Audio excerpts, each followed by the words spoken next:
I was 2 hours south of Fort Worth when the land finally started to rise and fold on itself, the flat scraped plate of North Texas crumpling into the cedar-choked ribs of the hill country. The nighttime highway was a line drawn by a kid with a dull pencil, US 281 shouldering through Hico and Hamilton, past dark feed stores and shuttered Dairy Queens, past lonely gas pumps that took cash only and the flicker of a single fluorescent tube trembling against a moth-thick sky. I was driving for a rideshare outfit, the kind of off-brand app that survived by scraping the late-night drunks and stranded college kids who missed the big platforms. Surge windows. It wasn't a long-term plan. It was a way to keep my hands busy, to keep my head from circling the same dark pond. The phone lit my face that cold October night, blue-white glow carving a little cockpit in the cabin of the old Camry. The heater thumped weakly. The car smelled like stale coffee, cedar pollen, and the damp wool of my jacket.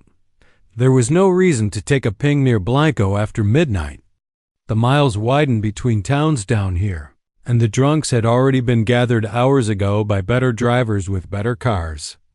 But the app hiccuped and threw one up, a pin hovering on a ranch road I knew by name but not by heart. Ranch Road 32, the Devil's Backbone, a slow switchbacking ridge that ran between Blanco and Wimberley, famous for sunset lookouts and beer joints with Christmas lights. The request name was Evelyn, no profile picture, pickup listed at Old Picnic Area westbound turnout. I knew it. A concrete pad on the high spine of the backbone with a couple of stone tables and a view over the black brush country. It had been fenced off last year. People kept stopping to take selfies near the drop, and every other month some kid slid over the edge and landed in scrub and limestone with bones like glass. The county put up chain and rest area closed signs, and the traffic just shifted to the shoulder 50 feet down. The app clocked the trip at 31 minutes into San Marcos. One fare could buy breakfast and a tank half full. I swiped to accept, for I could give myself a reason not to. When the 281 to 32 junction swung up, I left the wide shoulder of the highway and climbed. The Camry's headlights put two pale bars onto the cedar trunks and prickly pear, making everything look paper thin, as if the world were a stage set that ended just beyond the light. The radio was a low hiss between stations, and I liked it that way. The silence didn't feel so absolute if it had teeth. The stars were ferocious, the kind you can only see when you're out of the light dome. Red lights blinked in synchronized sympathy across the valley. Wind turbines near Sweetwater would do that, but these were closer, radio towers maybe, marching across the far ridge like sentries winking at some buried code. The air leaned cold. In the ditch, two raccoons froze like criminals in a newspaper photo and then evaporated into scrub. Every few miles the road broke your trust and dropped or kinked without warning. I eased the car, felt the tires hum, the steering wheel twitch as the road crown shifted. The Old Picnic Area sat up on a cut, concrete tables shaped like toadstools, the whole thing ringed with 3 strands of chain between iron posts. Someone had hung a sun-faded wreath on the middle post like they were decorating a grave. The county had posted the closed signs in official language. It doesn't matter how big you make the font. Texans see a sign like that and immediately assess how hard it would be to ignore. I pulled onto the gravel shoulder and nose-inched the car so the beams raked across the pad and nothing else. The wind blew up from the valley with the smell of limestone and the whisper of mesquite. For a full 15 seconds I saw no one. Then a woman stepped out from between the tables like she'd climbed up through the concrete. She wasn't dressed for wind. A cotton dress that might have been blue if it weren't bleached to gray by the night. Bare arms. Hair that looked wet, though the sky had been dry for weeks. She didn't shiver, and the cold had a bite that pinched my ears and made my eyes water. She waited while I rolled the window down halfway, her face lit by my dash and the headline glare from the headlights. 30-ish, I thought. Skin dry the way skin gets when it's had too much sun in a lifetime, cross-hatched fine and tight. When she smiled, the lines didn't move with it, as if the smile were a separate thing placed on top. She leaned down a little as if to see inside, and what I remember most clearly is the way her eyes took a second to find me, like she was searching a different row in the theater. "You're Evelyn?" I said, because the script of my job lived in my mouth and came out even when I wasn't feeling it. "Headed to San Marcos?" She cocked her head like she was listening for a sound far off. Then she nodded. "Yes," she said. The word came dry but not hoarse, and with a shape to it that made me think she was from somewhere on the Gulf side. "My ride," she said, almost proud, as if she'd worked out a puzzle.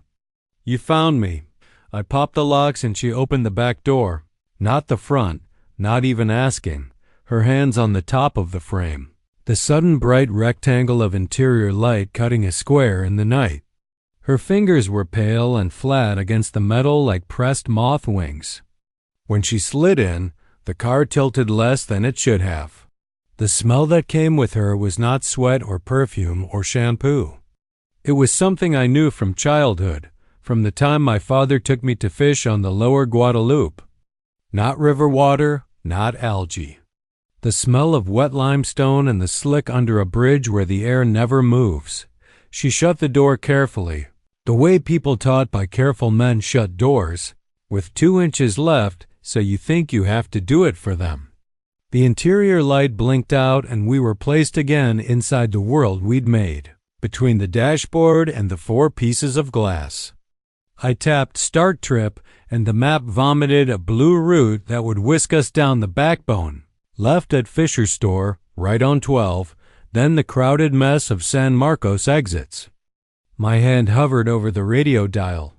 The hiss had thickened into the tuneless hum of 2 stations fighting like animals under a porch. I turned the volume down to a breath. "Seatbelt," I said, because that was also part of the script and because it gave me a reason not to turn around to really look at her. "I will," she said after a pause, and the seatbelt tongue clicked softly, maybe a second before the car pinged to register it. We slid off the shoulder and back onto the blacktop. The wind had changed. It ran along the ridge now and sounded like distant traffic, though there was none. I could feel the basswood steering wheel grain under my palms, every bump a Morse code tapping up through tired shocks. The headlights stuttered over the chain and the signs and threw hard shadows across the picnic tables.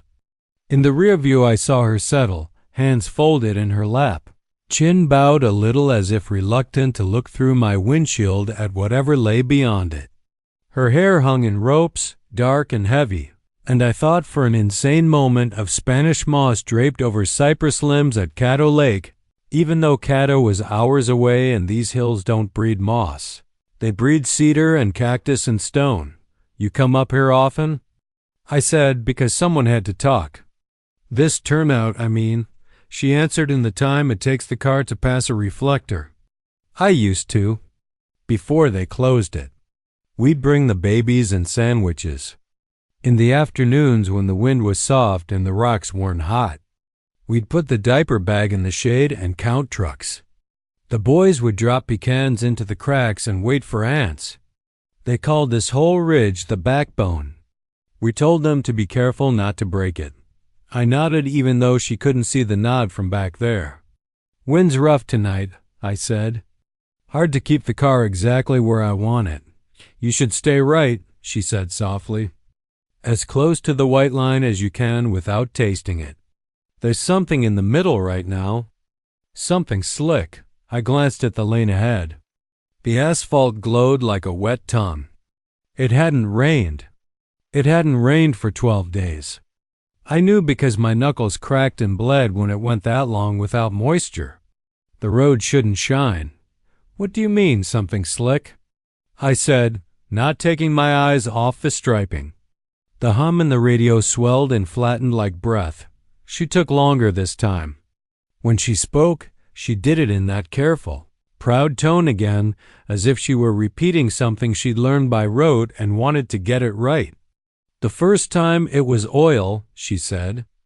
"An engine split. The last time it was blood. But either way, it wants you in the middle. The words were wrong. They made no sense. They blew through the car and left a cold knot behind them.